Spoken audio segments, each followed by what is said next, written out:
就絕對係因為政治上唔到軌步而影響咗我哋嘅經濟再進一步發展。呢個係我嘅睇法。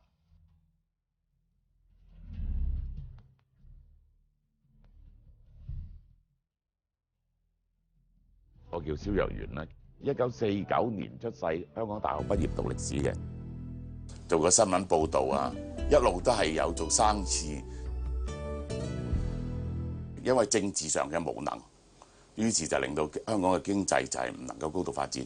呢個就好似日本係呢個1990年之後，日本因為政治嘅無能，令到經濟唔能夠發展。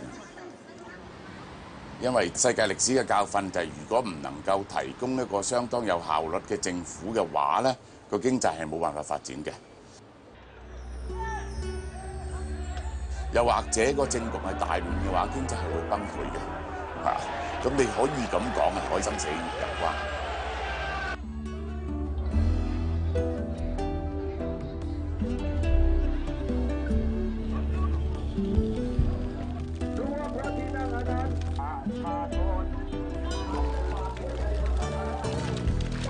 主要我都話呢個世界上喺呢個20世紀末期至21世紀係3種思維係橫掃世界嘅。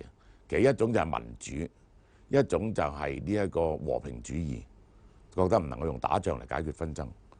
第三樣就係市場經濟。而家市場經濟其實係去到係剩翻朝鮮唔行嘅啫，全世界無論你號稱乜嘢，基本上都係市場經濟。市場經濟就右派嘅其中一個關鍵思想嚟。共產主義搞經濟有2大特色，一個咧就叫生產資料公有化，即係話咧嗰啲可以賺錢嘅嘢，即係廠房啊、土地一定要公有，因為咧呢個係會產生資本主義嘅溫床嚟嘅。結果咧，你如果唔公有咗佢，佢又產生個資本主義出嚟。一條咧就叫計劃經濟，就唔係俾個經濟亂咁行，係諗好咗個經濟咧就點行。但呢2點都已經係徹底破產晒。談文學，論經濟，講民生。逢星期5晚10點至11點半，蕭府聲中，現在開始。有啲人話叫社民連台有，即係你真係做到先得㗎嘛？你真係要 know how， 你做咗出嚟咁咪有人做咯。而家好多人都做啦，係咪？我同社民連嘅關係就唔密切嘅。係呢個係啊。你問下長毛係咪啊？不過我係撐過佢哋幾次場，有啲嘢我支持。松柏後標於歲寒，雞鳴不異於風雨。如果唔係今日話大風大雨，點知道大家對社民連係咁忠心嘅？係唔係？社民連同埋我嘅經濟理論係完全唔同嘅，我係右派嚟嘅。佢哋基本上係左派啦，即係左右派之分就來自法國大革命呢一個國民議會坐嘅位置，即係 Jacobin 係坐呢個左邊嘅。左派其實簡單啲嚟講，左派係代表對社會正義嘅追求多啲，右派係對於個人自由嘅追求多啲嚇。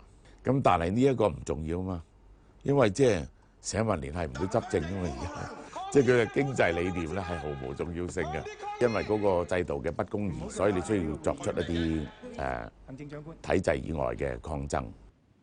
好簡單咧，即係明白到特首即係我哋係冇份參與選出嚟嘅。喺立法會入邊，即係有啲永遠唔開會嘅會員就係即係嘅立法會議員，就係到決定性關頭佢先出嚟投票嘅啫。就你點選都輸嘅，點樣講道理都冇用，人哋都唔聽道理㗎啦。即係咧嗰套規則咧係極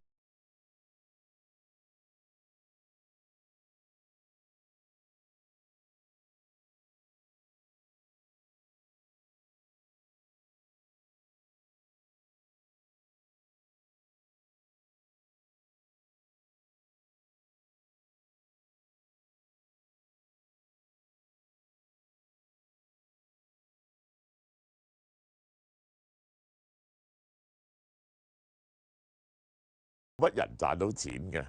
香港大家都賺唔到錢，咁啲錢去咗邊度咧？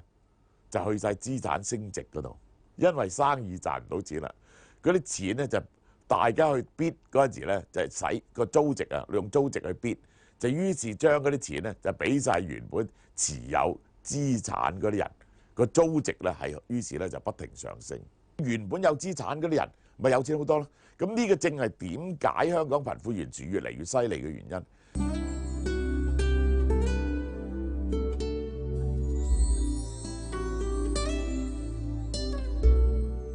你如果要香港經濟高速發展咧，就一定要我哋能夠享受到中國嘅經濟嘅高速發展。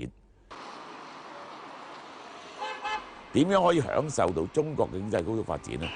就你係要係中國嘅一部分，而唔係第二個國家。而家香港咧，事實上係有啲等於第二個東南亞國家，不過你住得近啲咁解啫，你黐住大陸咁解啫。香港人有冇呢個兩道？係俾大陸人落嚟香港做嘢，呢個係好重要，就係人才同人口嘅自由往來。其實香港每次繁榮都係大量大陸嘅新移民湧入香港之後，一個就係58、60年嘅大饑荒，後來造成60年代香港嘅大繁榮；一個就係78至80年嘅改革開放之後第二次大逃亡，做咗8幾年嘅大繁榮。其實係調轉嘅，越多人咧係令到香港咧係越繁榮嘅。嗰啲生力軍嘅加入，